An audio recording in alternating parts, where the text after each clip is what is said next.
that better? Yeah, that should be better.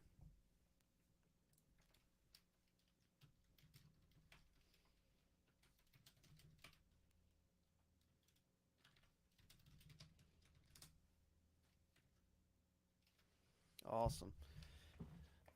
Yep, some of my peripheral plugins were having an issue. That's what it was because my setup here and my keyboard were both having a problem. So there you go. I heard the question. Lol. Okay, so what I was saying or attempting to say is that there.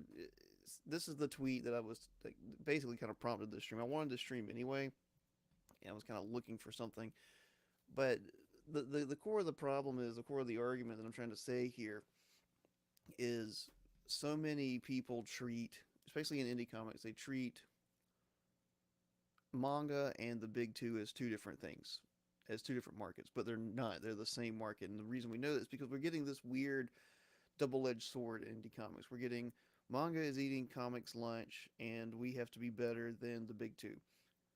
Okay, great. Well, if you have to be better than the big two, that means you also have to be better than manga, if that's the road you want to go down. And I kind of want to offer this perspective here is it's not nihilistic and it's not this weird oh who wrote it? He wrote Leviathan, does it matter? Hobbesian, not this weird Hobbesian view of the world where everything's always in competition, but in a market everything is in competition. Whatever you're creating, if someone is going to spend money on it, they're not spending that money somewhere else. You are vying for their attention. You're vying for their preference. You're vying for their desire. If someone has $100, they have to think, am I going to save part of it? Am I going to spend it on what I want? And those are the big questions. And what you want to do as a creator is make them rethink both of those options. Like, what am I spending it on, and what am I saving to direct towards your product? And that's a hard sell, but that's what it is. That's what selling is. That's what marketing is. It's I want this person to care more about what I'm giving them than they do about the money in their pocket or in their bank account or what they were going to spend it on. So it's not a hard concept. I'm not trying to separate art from the market because I really genuinely believe those two are the same in a lot of ways. I think that you work to make the best art to make the best product. And because I mean you can get Taylor Swift, but I mean that's a whole other thing. Taylor Swift was basically I think her dad bought all of her first album and boosted the chart up and then turned around and sold all the records once he put her on the charts. But what I'm trying to simplify is in indie comics in particular, there's a weird cloud. There's this weird idea that we're going to take on the mainstream. Well, you're not. And that's not to be a downer. It's just that the mainstream comics, the big two, are not about comic books. They're about IPs. They do not care about comic book sales in the grand scheme of things. Marvel has Disney, and DC has Warner Brothers, and they didn't buy those for the comics. They bought those for the IPs, for the create basically the characters. They can sell those characters on lunch boxes in Malaysia or wherever forever. They can sell them as movies forever. They can do all this other stuff, and that's why they keep vying for trademark and fighting over that all the time. What are we doing in indies that is like that, particularly with manga? And this question about manga in the indie realm, it's just always it's always there, and I'm so tired of it. You're either looking at manga as a way to adapt to beat manga, or you're putting it on some weird pedestal that you can't ever reach. Why don't we take from manga what works and what is good without having to actually become manga? What makes manga great? The main thing is that it is brave, that it takes risk, that you can get a billion different genres out of one genre. That's great because that's what indie comics can do. And quite frankly, for me, whenever I see a cape in indie comics, I usually ignore that book unless it's done really well and it's got a spin on it. I don't care to read indie superhero books. That's a personal preference. but I don't think I'm the only one. Now, there's something to be said for creating your own niche and selling to a select few people. That is great. Do that. Do more of that. But if you want to scale, then you have to think of it this way. There's a billion different tunnels for people to spend their money, a billion different comics. Not only do you need to get someone in that tunnel, you need to keep them in it. And that's where the second part of manga being better comes in because they're reliable. They put things out quickly and they put things out consistently. So instead of it being this big amorphous blob of what can we do to compete or how can we be like manga, think of it as one bit at a time. You got to get people into it and then you got to keep them into it. And what that means is tons of self sacrifice. That means working unbelievably hard for a very long time consistently. The guy who made Berserk did not just make it in a year and instantly magically take off and make it Berserk. It took decades to become what it was. And a lot of people in the indie sphere are looking at something like Todd McFarlane and Image. Those are great. But none of those guys just magically started with Image. They started on pre established IPs like Spider Man and wherever else they came from, Batman, DC, and Marvel. They built a name for themselves until they were the mainstream. That's why they felt confident to leave. They were the mainstream. They weren't competing yet. Then they left to compete because they knew they could because it was their name that was selling those characters. They surpassed the IPs. That's not going to happen again unless something drastically changes and in the big two when we get a lot better artists. I mean, someone like Sean Gordon Murphy has kind of done that where he's jumped ship and or at least kind of jumped ship and he's doing the Zorro book now, which looks fantastic at least art wise. I'm not so sure about his writing now, but his art is fantastic. But there's just something to be said for you. For some reason, indie comics, there's, and I come from a music background, and I'm sorry I'm not being super articulate right now, but in a music background, when you're in a local band, everyone wants to call it a community to get what they can from you. But they don't always show up to your shows. And then when you do even get that, when you get bands showing up to shows, then that's all it is. It's other bands watching other bands. You don't want that. You want fans, not friends. And I'm not saying that to be mean or to write people off. You want to support people, you want people to support you, but you don't want people just supporting you because you're a fellow creator. You want people to buy your book. And you want because you want to give people something awesome. So, you have to see in a market everything is a competition. That's just how markets work. That is the foundation of markets. It doesn't mean you have to be bloodthirsty or cutthroat or a jerk. You don't have to screw people over. Don't do that. But it means that everything is your competition because there's only so much money. Now, we live in a capitalist economy, which is great. That's how you generate wealth, despite what half of Twitter thinks, or more than Twitter, and all of Reddit. What that means is, here's the good side, that the same dollar can be spent to buy the same product multiple times. The $5 that someone spends at Barnes and Noble to buy a book can go to someone else and they can use it to buy the same book over and over and over and over. That's a economic concept, but just stay with me here because money flows. And the main way to think about that is how do I get people? How do I get someone to look at my stuff? How do I get them to buy it? How do I get them to go word of mouth? And manga was able to do that through anime. And I've heard people talk about it like, well, it has a support system. I know indies don't have a support system. It's not going to be like that, which means indies are punk, which is what you need to lean into. You need to lean into that indies are cool instead of mimicking the big two or mimicking manga. You take what works from them without becoming a derivative of them. Give me just a second. I've got some comments here. James, let me show you up here. Manga's quality is because of the underlying systems of hobby creation, doujinshi, I don't know how to say that word, and art apprenticeships. Yeah, that's absolutely true. Indie isn't doing that. That's true. And that's where a lot of consistency comes from. And that's how they can plan out like 40, 50 years of stuff because they've got trainers training somebody to take over to work with them on it. And that's something, indies don't have. But what is cool is the idea of the Iron Age. I'm not saying that in regards to some collective of people doing things. I'm saying we're in a time where we get to forge something new. And you're right, James. So what needs to happen is indie needs to get creative. Imagine that. you know? So what I'm trying to articulate with this idea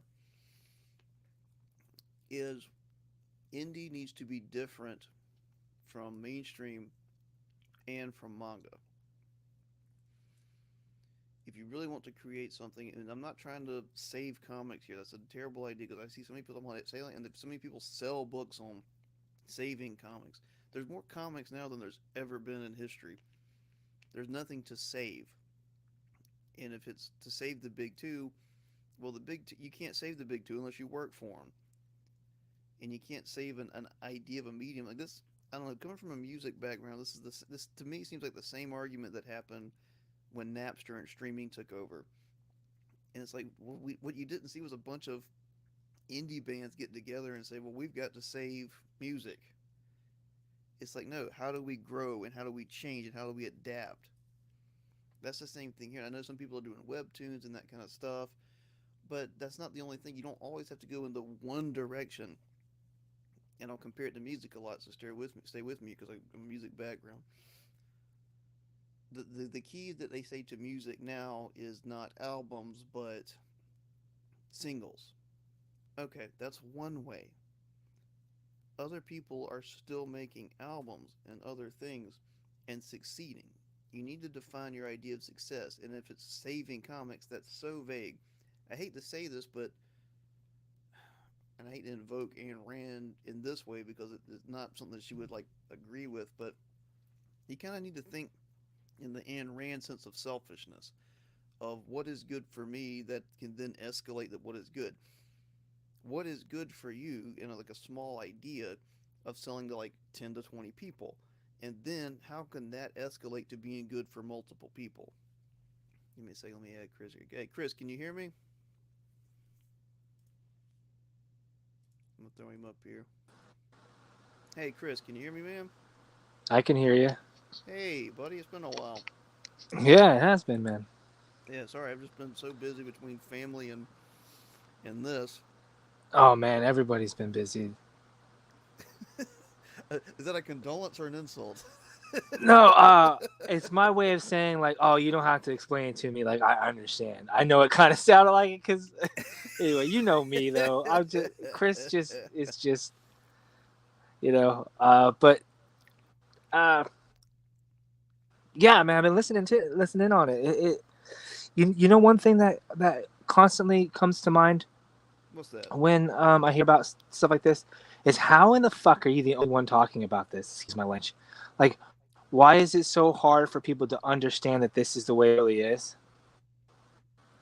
I think people either don't understand it or they won't admit it because it's bad for business. I, see, I don't think being honest is bad for. But yeah, okay. I'm not an idiot. Okay, it is and it isn't. You're right. But also it depends on what are you trying to do? Yeah, you're. If you're just trying to sell books to a community and write and make enough money to kind of live, I don't see why honesty isn't your best policy. When you're trying, when Yeah, all of our interactions as indie creators is one-on-one interactions, you yeah, have to have that level of honesty with you. If you're because people like us, when we see people playing the game and just copy pasting what they think they're gonna like faking it till you make it. I'm gonna act like I'm a superstar until I am a superstar. So this is just the way it hmm is. Like no, no, no, no, no, no. That's not the Well, way that's it is. why that's one reason I wanted you on here because you had experience in Hollywood, Yes, sir. And I don't want it to turn into a whole thing, especially where you're having to carry everything. I don't want you to feel like that kind of pressure. But could you touch on that idea briefly? Because I know you have firsthand experience with that of people faking it till they making it and then burning out terribly over their art. Yeah, and I was a burnout, but I wasn't a very bright burnout. Very little twinkle. Yes, but okay, I'm an opponent. Like, fake it till you make it to a point. Does that make sense? Like, we Mm-hmm. all kind of have to fake it till we make it. Like, it's like, oh, I want to play soccer. Never played soccer before. Well, you better act like a soccer player, or you're never going to learn how to play soccer. Yeah. So it's like you have to kind of put your foot in there with that, but you also it also comes with, okay, so you're faking it till you make it is one thing. Acting like you're a big superstar with no credits behind your back and you really not even know how the industry works, but you're going to Yeah. act like you're in the industry, that's not faking it till you make it. That's different. And a lot of that in Hollywood goes on, both. A lot of the fake it till you make it. I let's just put it this way: fake it till you make it. I had moments where I was on set where I was like, I'm not supposed to be here right now. Like this doesn't seem real. Like, it's hard to explain necessarily, because it is such a weird, crazy, crazy business. But going back to the fake it till you make it part, it it's to a point where, okay, now you can fake it till you make it if you're in there working, if you're in the industry working and you're taking your lumps and you're learning as you go and you're making mistakes, but you're also in there every single day with, let's just use the analogy, with the boys, and you're all in it together trying to figure out what that industry is or make your way through your craft or your career. But if you're Yeah. just in the career, putting on the uniform, just taking pictures of yourself online, like, look, I'm a football player, but you're a fucking third string and you can't read a playbook to save your fucking life. Like, you know what I mean? Like, it's that disdain. But when you go to the indie level, bro, when you go to the indie level, there's no reason for us to act like that. Yeah. It's not going to get you That's what I'm anywhere. saying. Yeah, I'm with my roundabout Chris Hicks way of explaining shit. That's what I'm trying to say. Like, I've seen the fake it till you make it guys where it's like, okay, they're just trying to get in there. And then I see the ones that are just doing it because you can almost verbatim, like, Google, how do you act like a big shot? And they're literally doing everything on the first page of Google. Yeah. And going back to this, like, why are we the only ones telling you, yes, you're in direct competition with everybody else who's making media? If you don't understand that, how are you breathing oxygen? Like, I don't get it. You're breathing oxygen because your body does it automatically. That's the reason. Because if you had to figure out breathing, some people would be dead right now. A lot of people would be dead if you had to think about breathing. But thank you don't, because it does. I've heard that since the dawn of time. Like, I had my first play at 8 years old. I'm in community theater. I'm playing fucking Tom Sawyer, and I'm hearing people say, man, you're in direct competition with, like, it's from the get go, man. Mm-hmm. From the get go of putting yourself out there, you're in direct competition with everybody else around you. Sorry.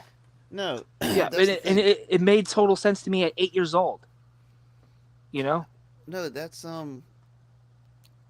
what's weird. Like, whether I I kind of viewed it or not. Sorry, whether I no, viewed I that's what was I or not, I well, was. that's what I kind of tried to Yeah. say before. I was like, look, it's not to be mean, but you want fans, not friends. Like Yes, you want to support each other, and I'm like I said, very. yeah. Yeah, But I'm right there with you with that. you've got to break out of that circle. You've got to get the people you don't know that like your stuff because there's nothing worse. Cause I come from a music background. There's nothing worse than four bands all playing shows all the time, and they're the only ones there. Yeah, dude, I used, like, because my little entrepreneur ass, back in LA, I was working with a bunch of musicians, right? Love their shit. I was, so I'm like, hey, they need a manager because they're, you know what I mean? You band people, you need managers because, man, you guys can't even plan a rehearsal. But Oh yeah. so I was like, hey, I love it. I have great communication skills. I love the music. These are my homies. I'm gonna manage you guys. What's the fucking worst decision I've ever made in my early 20s? Um, but where was I going with that? But shit, I forgot.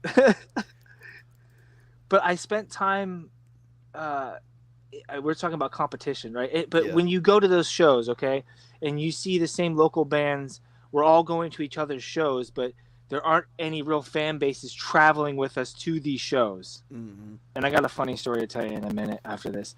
You start to notice and start to realize that you automatically, like, the business. Here's the thing: the business hat of the entertainment industry cannot be ignored. And indie people like to think that it doesn't exist. Yep. And a lot of people who hate on movies have no idea that there are things that above their pay grade. Like reviewers go online bitching about things. I'm like, you don't understand. They don't care about that. You're a spreadsheet. You're a number on a spreadsheet. That's why we have the MCU the way we do. That's why no one's taking risks anymore, is because those risks don't pan out for everybody. But if you play the numbers game, you can make a little bit of money and not risk anything. So that's what they're doing. But seeing the same people in your shows and they're all creators, are the only people supporting you, no offense, and I've gone through this, buddy. I've been there. It's not a good sign. It's not. It's not, and that's. I think a lot of people get comfortable with it. I guess my thing is like, first of all, I applaud you, Chris, because you're in a lot of things. You do in short films and novels and poetry, and I think dabbing into comics, if I remember correctly, with Elon.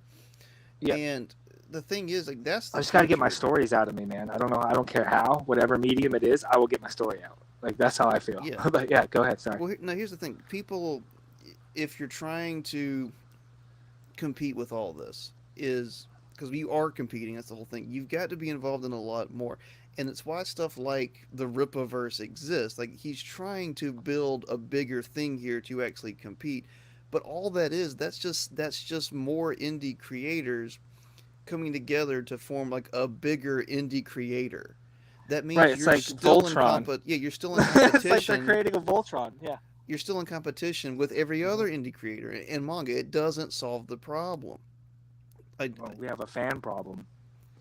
That's the Well, problem. there's And that. and Yeah. I don't think fans are like, I don't know, when we were growing up, I don't know about you, but I was a nerd, I was a geek, I loved all that Star Trek shit. But I swear to Jesus, I was like the only one around me who really loved it.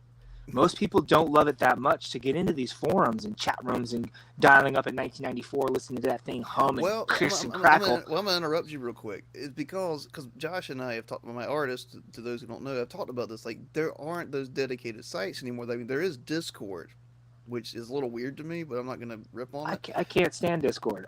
It makes Yeah, I my can't brain either. hurt trying to figure that shit out with all those little fucking. Anyway, but yeah. I can still go to like Comic Vine or whatever and see like Superman versus Goku and follow it perfectly. I go to Discord, Yeah. I can't follow anything. Nope. And I'm not trying. That's not a nostalgia thing. I'm not trying to go into that, but no, like, but also people are not making things that have that same level of magnetism. Now, again, you were in Hollywood for something. You know that like there are some things that are carried 95% by marketing, like Taylor Swift. Mm-hmm. There are some things that are beaten over your head until you kind of just accept it, even if you don't buy it. But indie creators That's a do not. tactic of marketing. That's one way to Yeah, do it. Yes. It bombardment. sucks. Yes. Indies do not have that luxury, which you have to make something that trips people up. Because we indie creators have to create our environment. We have to create our audience in order for us to do that kind of marketing. But in order Exactly. for us to do that marketing, we have to actually have something worth bombarding motherfuckers with. And right now, my biggest problem is, I hate to toot my own horn, is I don't think I'm creatively not gifted. I don't have an audience. I don't have a fan base. Yeah. So everything I do is, unless I'm not spending half of my time building an audience, is kaput. Because no one's gonna save my ass. No one's gonna fucking walk down the street and go, "Oh my god, look at him! He should be good in our movie. He's gonna be John Connor. I met him at the mall." And that shit doesn't fucking work. Ed Furlong, no one's gonna swoop you up and take you anymore and give you an opportunity. So us indie creators also have to be building our audience so we could sell our shit to. Well, On that's the top thing. of making things that are worth selling, which is fucking hard to do Well, I think in that's its own what right. we're seeing now. I think we're seeing the inverse of that, and why I think it's going to collapse. And I hate to keep beating the guy into the ground because I never bought his book, but everything I've seen of it, I don't like. I think Ripperverse is showing the first sign of that, and some of these other ones are starting to do it too. They had an audience, and now they're making a product, and that product is not up to snuff. Yeah, the product has to be there from the get-go when you build an audience. Yeah, I'm transparent as motherfucker. I am gonna make content. I'm gonna sell it to you guys. I want to make cool shit, but I'm not gonna just build an audience and be like, oh, all of a sudden Ripper just wants to make a comic book, and then when you do make a comic book, you make one that's just okay at best, and the only reason why you're really successful is because you had to play a card that I'm not gonna say, and the fact that you already had a built-in audience. yeah, It gives people detractor. You get detractors from that, but that's also what we just said is legitimate criticism. It's not us hating on him. It's giving legitimate criticism to what's really going on. yeah. It's James, not this Craig, boogery. is it Yeah. James? Is it Craig or Crack? I'm sorry, I don't know. I think it's Craig. See, the systems of quality development is a very important discussion, though. That's a great way to put it. That's a fantastic No. way to put it. Yeah. Systems Good way of to say it, quality James. development. Chris, you're having a lot of mic crackle. Do you want to like look at something on your end, or do you want to like disconnect and come back? Oh shit! I didn't know it was that bad, man. Yeah.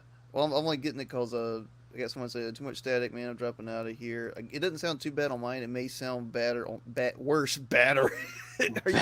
Are you a batter enough dude to save the president? Let me come back in. Okay. So while you're out, okay. So yeah, quality development. That's the thing is, this goes back to a big issue I kind of always had with the indie crowdfunding idea, which is, and it goes with a lot of things, which is what we a lot of people call late books. Why would you try to sell something that's not done? And hey, Spencer, sounds like a poorly designed MC. Sounds like, oh, hold on, let me put that up there. Sounds like a poorly designed MC villain's voice. um, why would you? Why would you try to create something with that much pressure on the flight? Like, don't sell something that's not done. If and what you want to do is take your time, craft it, make it good, then put it up there. And I get no one has money. I get that. Well, I know the economy we live in. Believe me, I'm under 40. I know what we've inherited. But take the long time to make something that's good, that is finished, and put it up there. James here. ISON was a big initial audience that spread before people realized its quality. That's absolutely true. I mean, he sold like $3 million, but and like I hate beating the guy down because I don't know Eric July. Like I wasn't even familiar with him. I knew like For Canon's sake kind of peripherally, and I was gonna pick up ISON because like, hey, a comic, and it was like 30 or $45 for what 100 pages or something, and the art didn't look great. Um, so yeah, it kind of spread before it got picked, before people realized, oh, this is not great. Fiona Wolf, change venue to generate an audience. Twitter is okay for networking, but writers, creatives outnumber audience readers 100 to 1. That's true. Just based on how much people spam products everywhere, they don't market. That is great. That is absolutely true. And what we tried to do is what the most success we found is going to cons, really small ones, going to local shops, and just working with the shop, setting up and saying, hey, we'll even give you like percent of the profits. They usually don't want any of that. They just want to have an event, or they have little events like comic book day or like something. You go, you set up shop, you make good with these people. The best feeling in the world that I've seen is being with people in real life and talking to them, and working with people. And that goes with something else. Could be something like put Chris back up here. Hey Chris, you want to try out your voice again? Is that better? That's much better, much better. I'm on my phone. Okay. Well, what I was saying is, uh, Fiona Wolf here basically said you change it venues. Twitter, basically, Twitter is overpopulated with artists and not fans. And I was saying the most success we've had, and the most fulfillment we've had as far as fun and purpose in life, is going to local shops and local cons and doing stuff there, and actually seeing people. And that connects with the big fight that was happening a couple of weeks ago that Mark Miller got into with people hating on local shops. Like, man, indie comics, like if you really want to step up and be like, ballsy and actually like live your word, go help local shops. Go do something there. Go do a signing there. You'll make way more money. You'll meet actual people, and you get to help local shops. And you find people that are awesome. These like blue collar guys that actually are in the trenches. No, and that to me it makes total sense. That's what everybody should be doing. Yeah. that's but see that and I know I keep equating it, but that goes back to my music background. It was always play local places, save. I mean, we used to do like funding events for like coffee shops or like local venues. You know, it's especially in like the hardcore scene, which I wasn't a huge part of, but I appreciate that they were always saving local venues. They would go and have like 20, 30 bands there, barbecue or whatever, and all the proceeds go to the local place. You know what I mean? Yeah, I mean that's It's real yeah, indie. That's real punk. That's real sticking it to the man type shit right there. yeah, and That's what you that's got to do. well, But that's what you also the build word your you just fan said, base at the punk. same time. Right. Sorry. No, the word you just said, punk. Like that's. I even had like a tweet on that like a couple of days ago, and some guy tried to make it into a whole argument to define what punk was, but he wouldn't give a definition. So Oh, who I cares? love those guys on the internet. Actually, you're not Yeah, using that right. word correctly. Fiona, Fiona Wolf says, "Don't snub Amazon either. It has a stupid level of shoppers in its install base. That's absolutely true. No, if it picks up on Amazon, it'll catch fucking wildfire. But you got to make sure the cover and blurb get people in the door. That's true. And with that, some great success we had was a church down here did like a they called it like a punk market or something like that kind of, and it was like you came with like handcrafted stuff and you sold whatever you had. I took our comics down there. I had the only male audience because everything was like handmade soaps and towels from these women that are way more talented than me. That could actually make things, you know. But I Right. set up my TV and I had the trailer going. I had the comics out. Every dude from the age of like 10 to 50 that walked into that room went straight to us. That's where I would have went. Yeah, because I don't want to be here. Right. Just I don't know. It seems like I'm not trying to just preach go touch grass, but I am. I'm saying like so much of the Twitter sphere is great for meeting other creatives and great for signal boosting, like, but real people exist, you know. And yeah, and I think one of your uh, comments was about finding a space where it's just for consumers, that isn't going to be completely taken over by the creators. Like, Mm-hmm. um, I don't even really know of any ones that are just like It's like when you go to a designed where you bar can just on like. ladies' night and it's nothing but dudes. I mean, it's pretty much that you're preaching. Twitter, it's so frustrating because you're preaching your product to a whole bunch of people who are preaching their projects. Yeah. And What's up, Angus? Do you know Chris? I don't think so. I mean, Well, if I you crossed him on Twitter, I'm not aware of him as a content guy. well you both should because you're very similar in the feathers you ruffle. Really yeah, interesting. I get my feathers ruffled, and everyone thinks I'm like this hyperbolic guy, but I just kind of do it for like, I guess it's like just a way of like dramatically like getting my point across. I don't know. I'm not really a like rough, like you can't ruffle my feathers for real that easily, but there are certain things, especially in the creative sphere, that really bother me only because I've been on the professional side of it, and it's just like I get so much shit, yet you guys are so unprofessional. It's not even funny, but I get shit just for telling the truth most of the time. So yeah, it's I ruffle feathers and I ruffle mine in public, but it's just peacocking. Well, Angus, the main thing we're discussing is kind of something you and I discussed too. It's kind of the paper tiger of indie comics that's going on, where people are kind of bluffering and fluffering about taking on the mainstream, but they're not, and selling books based off of that, and not for some reason they won't address manga. No one will address manga as a competitor. No one will address video games as a competitor. No one will address anything but the big two as a competitor. And you kind of touched on this a lot with your Rippaverse stuff. And I don't know if you called it a grift, but you kind of said it was.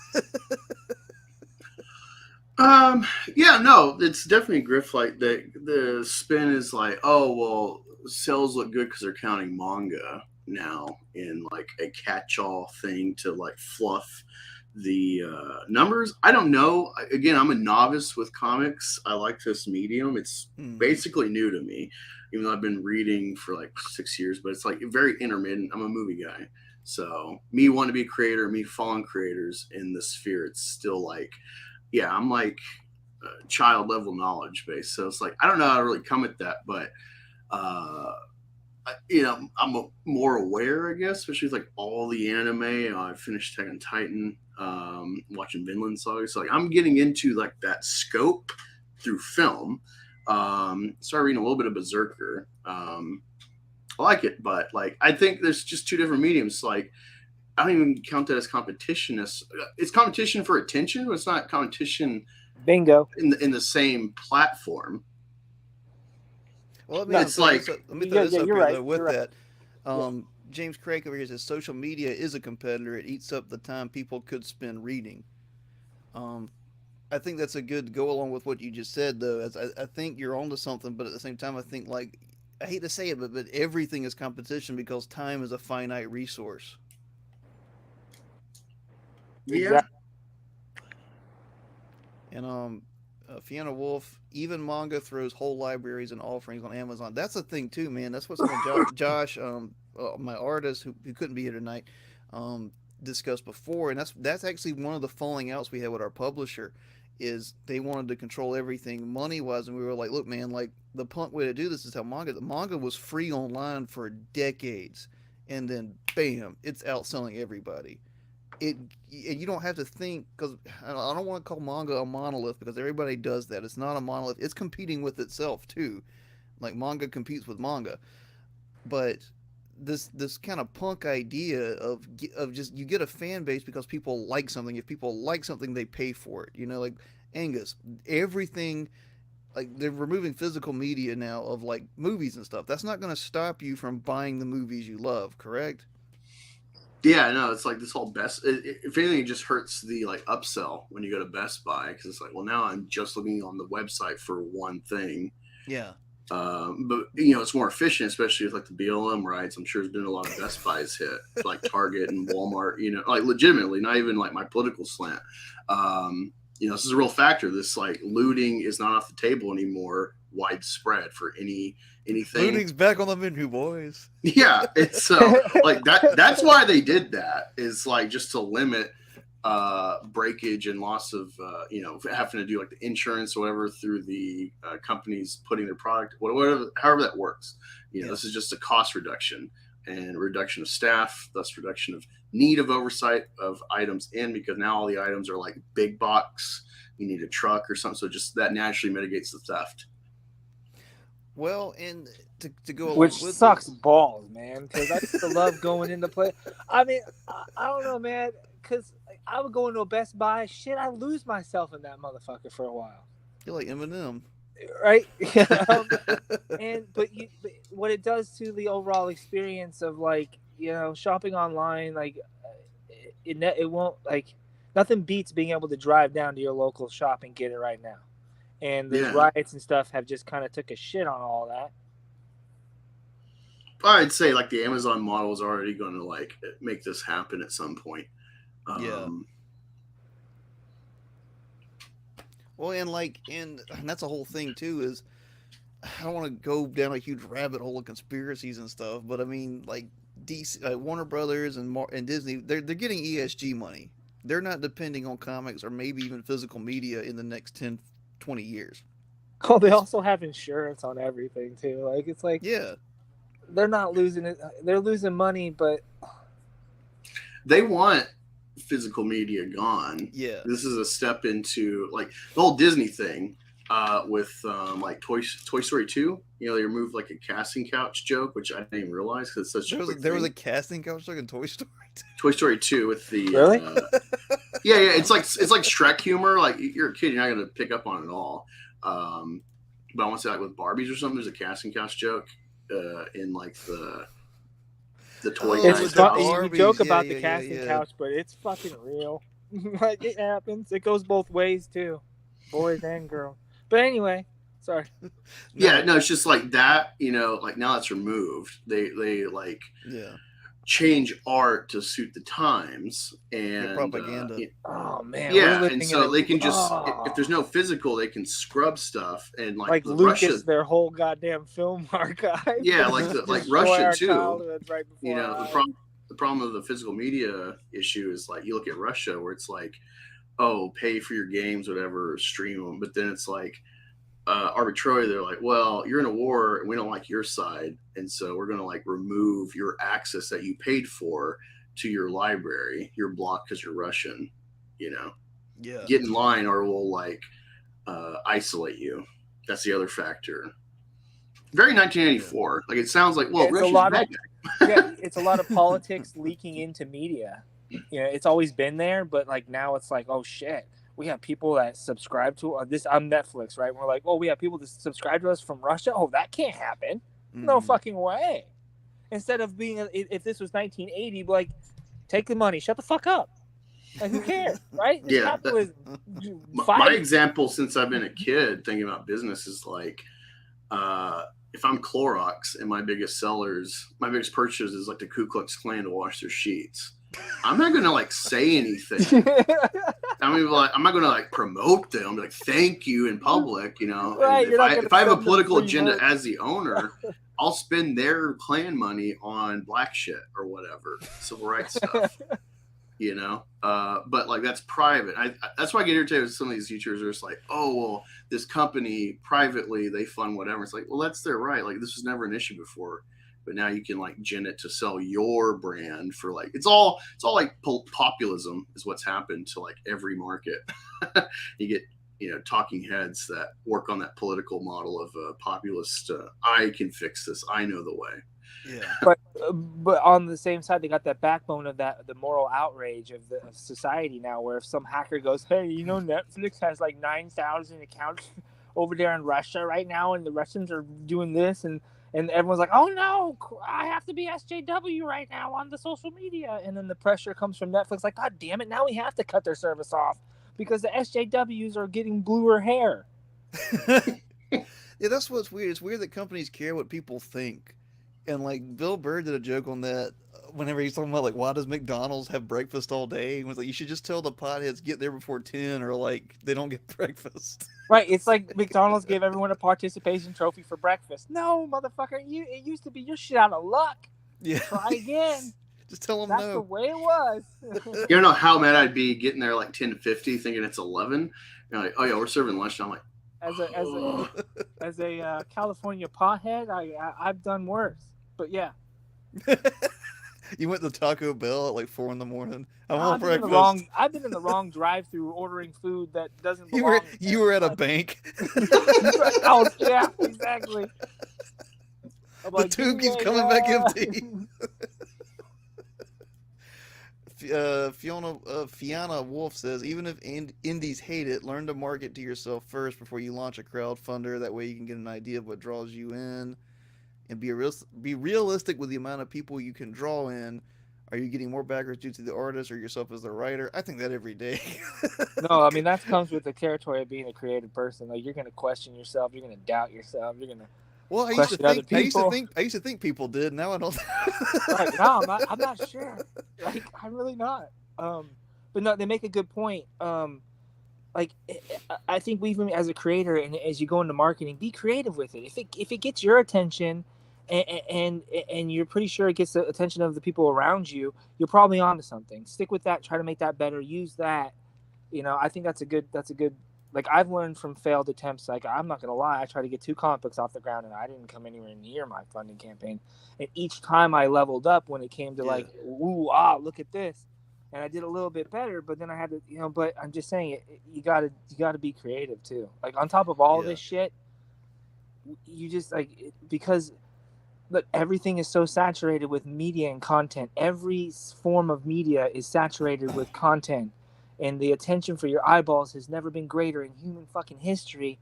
And then we have things like social media, right?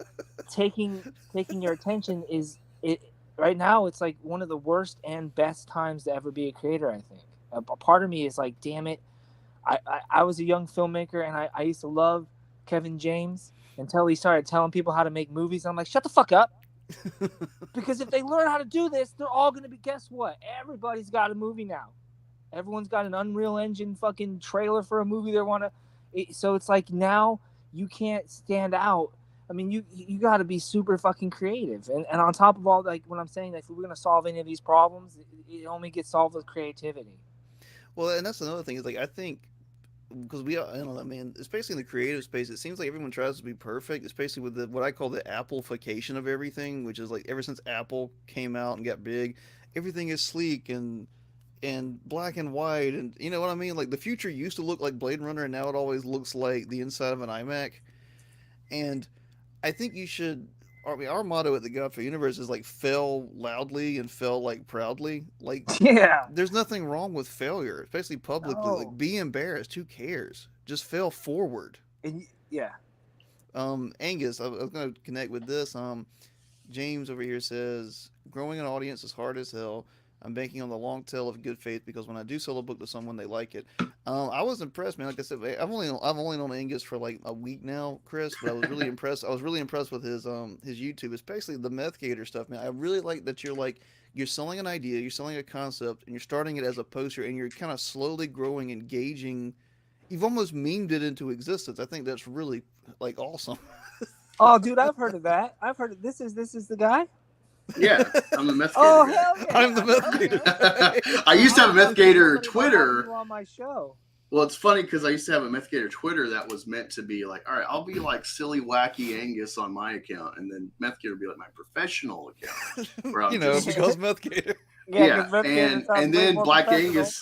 Angus got suspended for a joke, and then I was using Meth Gator for my catch-all, and then that got suspended for a joke. But then, luckily, right before the Black Angus account came back with Elon, I don't know why, but they accepted. I've appealed multiple times on my Meth Gator, and they just won't. So that one's just gone, I guess. But yeah, and so now when I gay up and look at accounts that block me, I have to use my secret porn account that like no one knows. Please don't tell me you comment on the videos. What do you mean? I think you said your secret porn account. Oh no, I meant these like guys that my actually- Twitter. Oh, okay. I thought you meant like your porn account. Like you see like the guys comment. They're like, "Oh, this is amazing." It's like who has the balls to comment on a porn video? And what are you gonna say? I actually saw a recent Angela Great White production tweet. value. I really Yeah, believe right. he wanted I to actually have saw Five that. out of 5. I actually saw a funny Angela White tweet where she retweeted. She's like, "Oh, my video. This one video is like trending again. It's like 6 years old. And it's like so good. She like cried or something." And then there's like all these comments that like someone screenshot of like, "Oh my god, like I came here to coom, but I didn't expect to cry." And it's like, how can you not like this chick? Even if you're like, "Oh, she's a bad, industry or whatever." Like that's fine. That's funny. Right. Like we only hear the horror stories or like the weirdo born again Christian whores that they fit the Right. wall and now they've come to Jesus and found a simp to marry.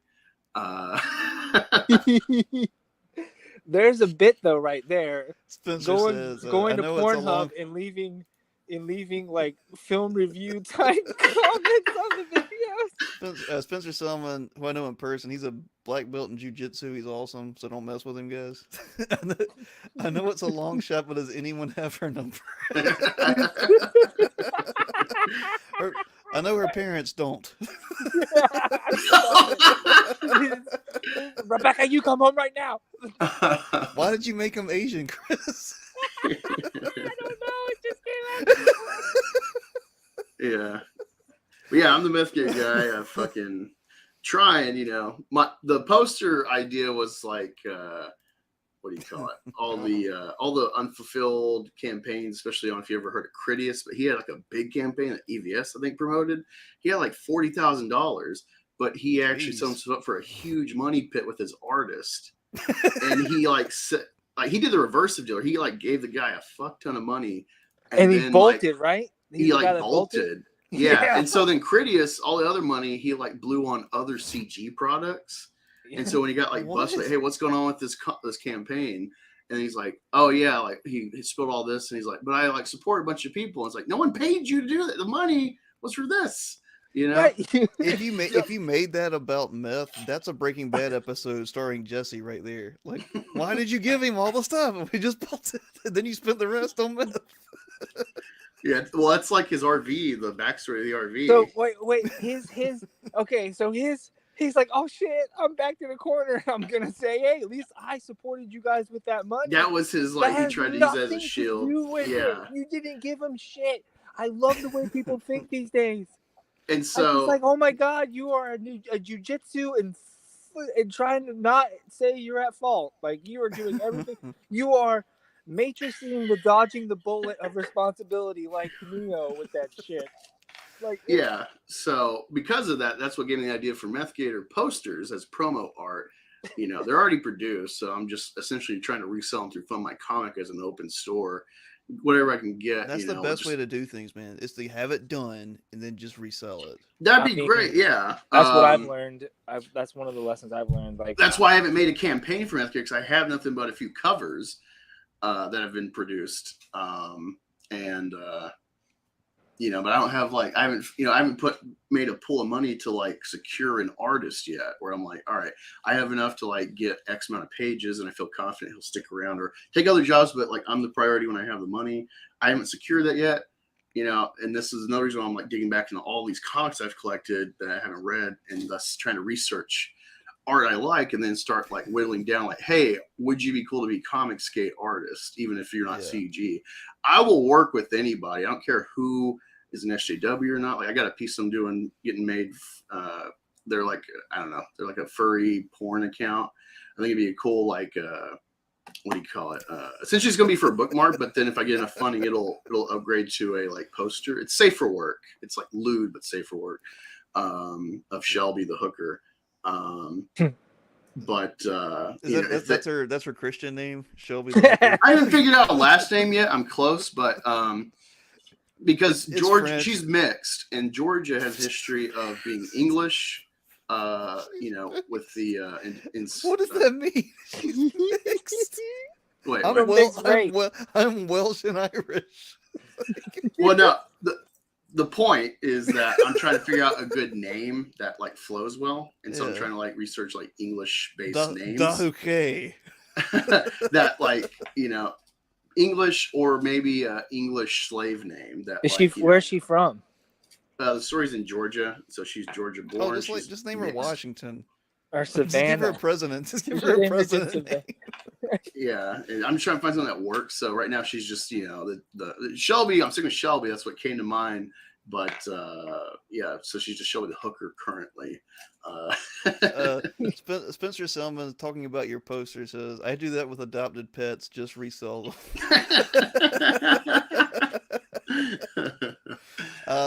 Fiona Wolf says, "I've had more growth on Royal Road in about 3 months than about 3 years on my blog, even though Royal Road is made for LIT RPG. There's all sorts of readers on that site. I'm sorry, I do not know what Royal Road is or LIT RPG. It's some sort of role playing game. I have no idea what Royal Road is. I wish I did because it sounds better than whatever I'm doing with my life. Did you guys know what that is? Any clue? No. No. All right, I'll research that. But no, like I guess what I'm saying is I really, especially, I'm not trying to just promote Angus's page here, but it's one of the few. The reason I had you guys on is because you're two of like the only few people I've talked to that don't feel like you're trying to sell something, and it actually feels fun and punk to talk to you.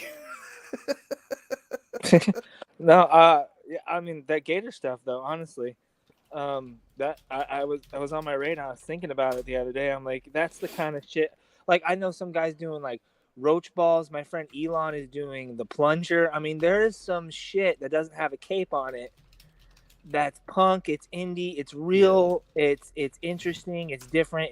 It's funny, but it's also like, these people are actually. It sounds like it's nuts, but these people like. They know what they're doing. They're doing something interesting behind it. It's not just like random bullshit, Yeah. Like that's the kind of stuff I'm attracted to when it comes to like if you show me your superhero one more time, I'm gonna lose it. I really am. Like there's nothing you can. I'm trying to think of like an indie comic book that got me. As like my brother had all these really cool. He was a goth before you knew what goth was. He wore black trench coats and shit. But he was into all kinds of gory comics that weren't Marvel or DC like I was into, and I can't remember any of those. But like as I got older, I started like understanding why my brother appreciated those more. Yeah. Well, as far as film goes, you guys are both were into films.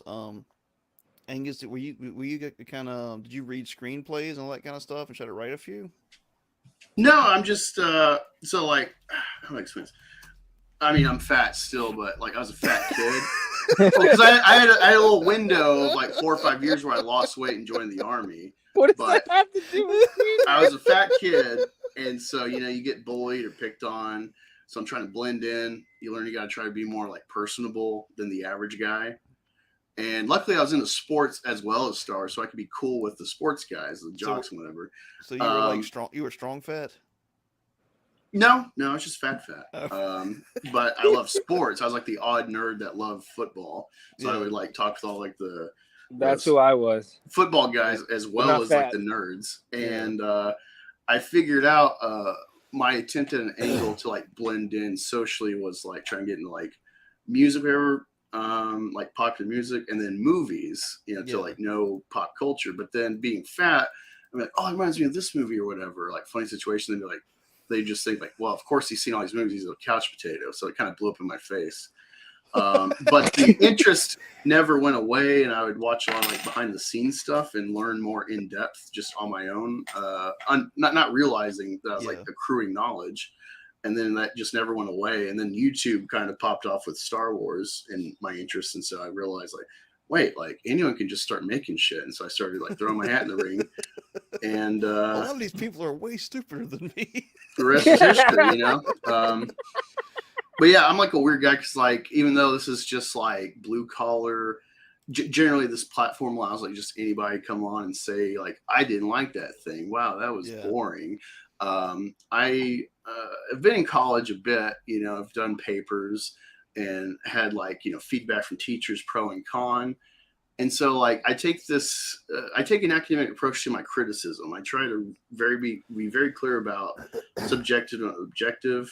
So I really hate shit like you see with all these like F&T guys, where like they really make a dent in commentary with the average viewer, leaving an impression, and thus like they parrot like very surface level criticisms.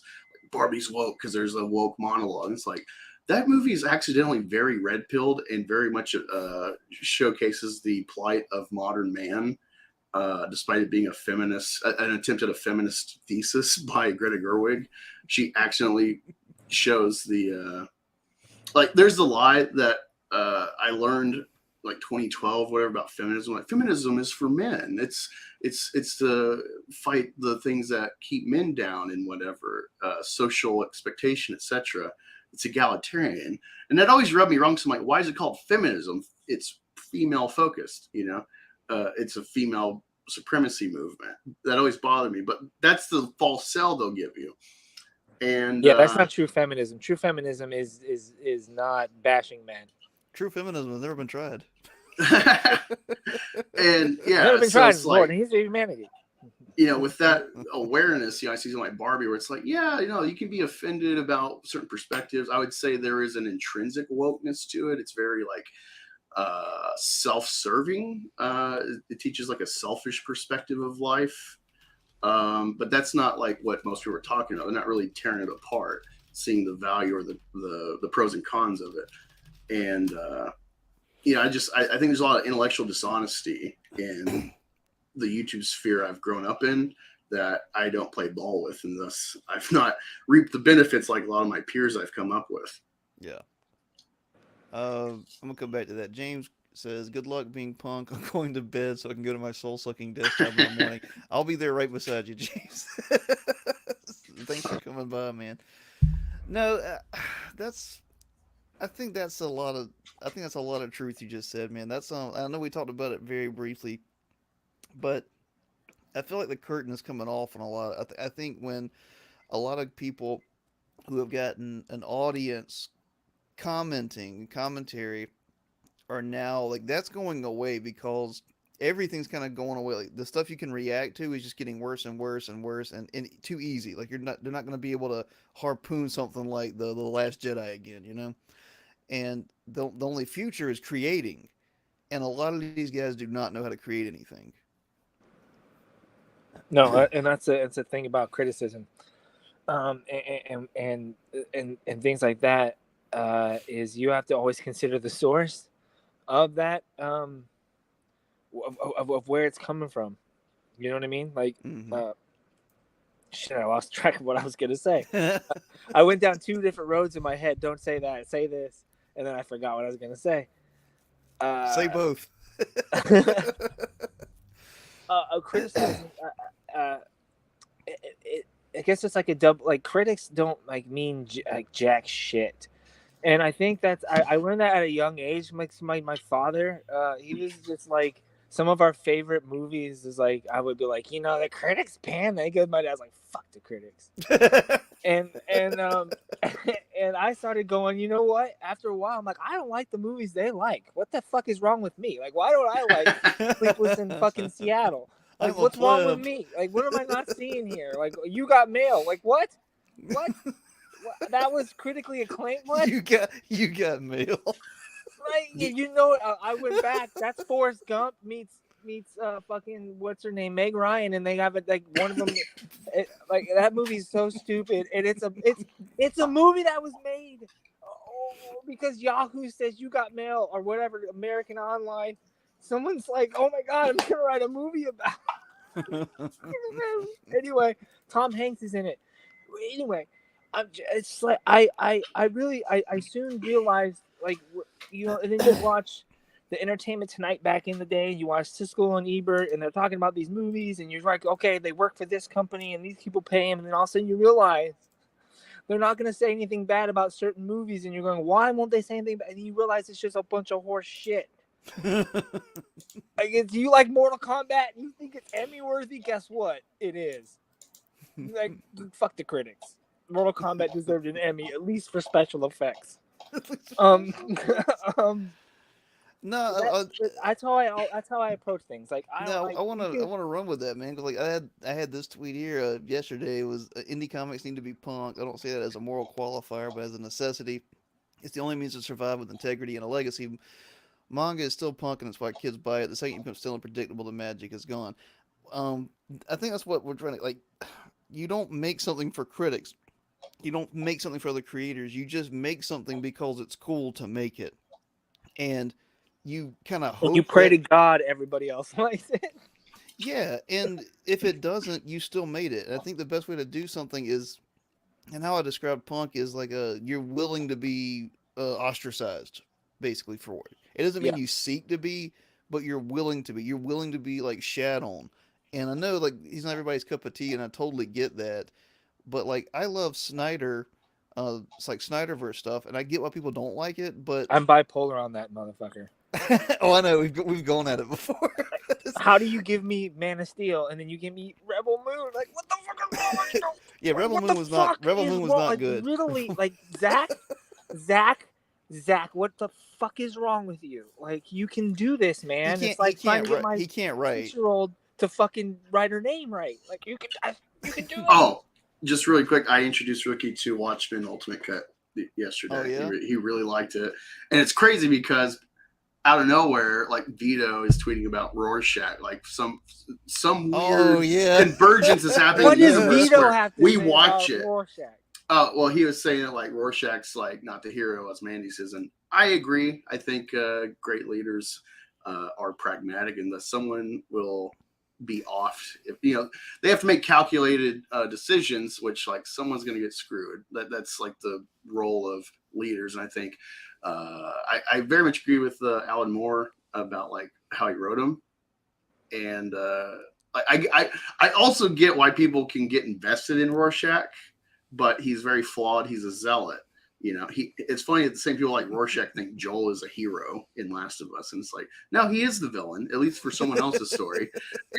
And you're so triggered by it because you don't want to accept the fact that you would be a villain in the story. Spencer Selman says, "You Got Mail" is the Schindler's List of rom-coms based on AOL.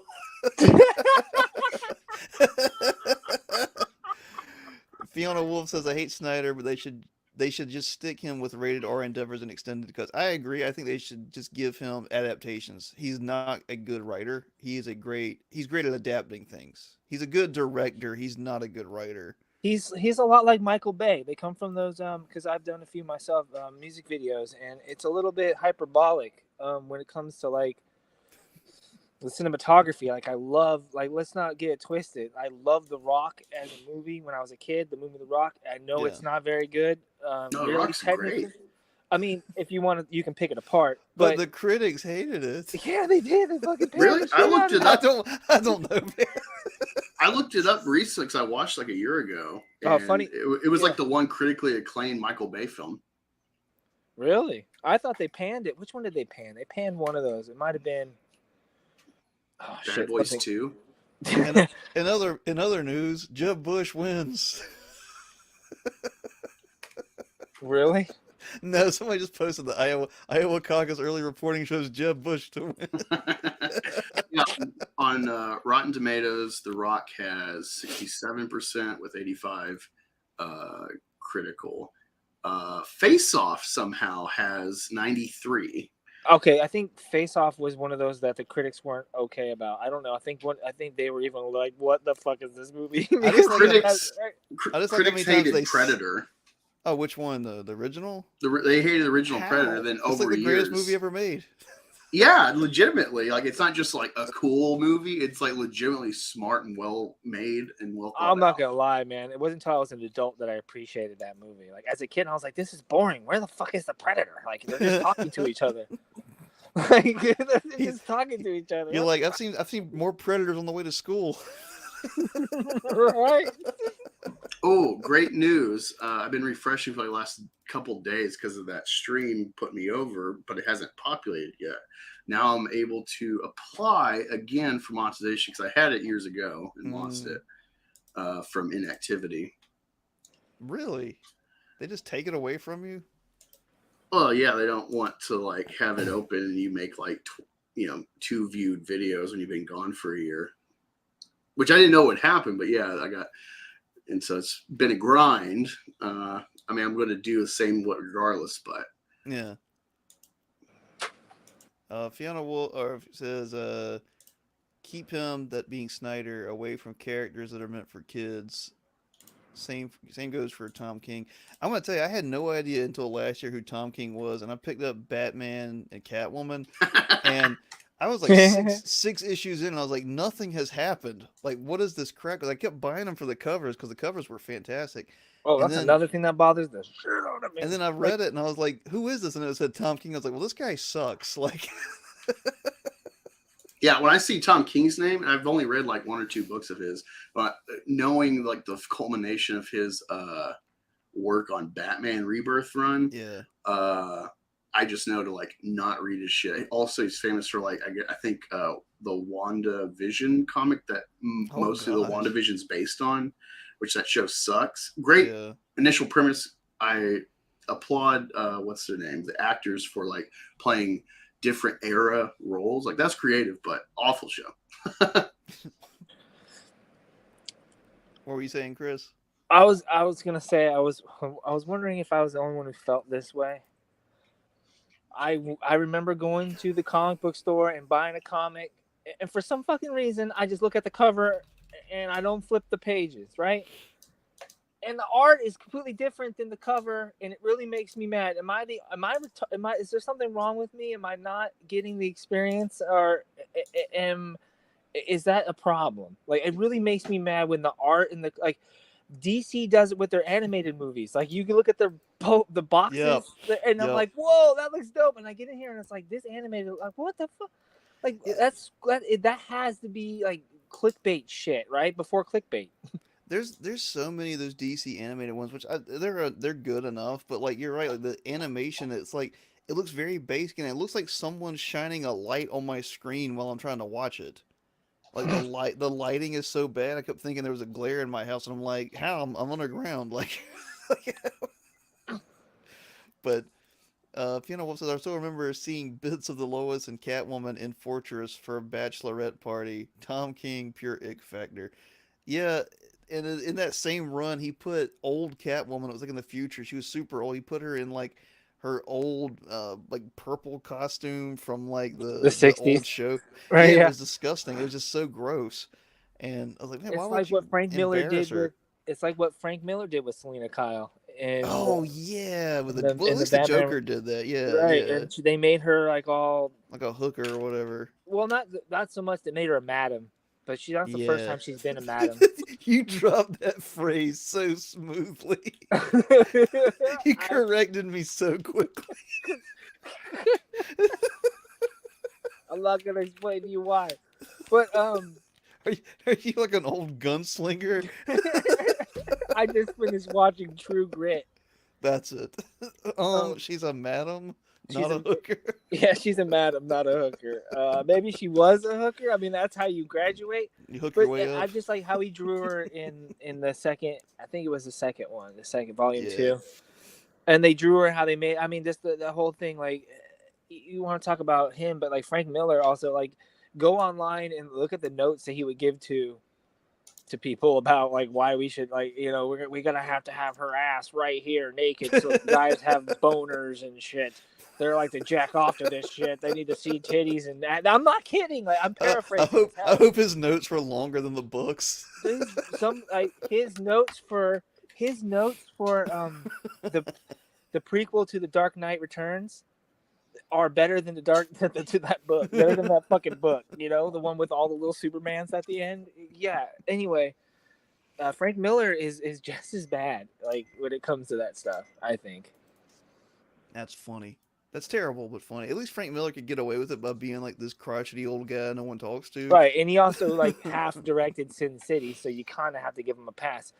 Like Sin City kind of bored me as like I didn't really like it, but I love the behind the scenes of how they fucking made that movie. It is fucking creative as hell. Spencer Silverman says he's a man of culture. The kids want to see the asses, so they get the boners. I read it like he's angry, angry and drunk. Well, I think I'm actually about to shut it down for a little bit. I'm trying to do an early night, but multiple things. I wanted to just discuss this topic. I want to do it some more because I feel like it's a hot topic and it's going to keep going and do it in different ways. I wanted you guys to meet, so thank you both for coming on. Yeah, it was nice to meet you, man. Yeah. And, thanks for having me on. Yeah, and for everybody that's in the chat, thanks. I'm not going to drag it on for like 4 hours. I don't want to take up anybody's time on this wonderful milk day. So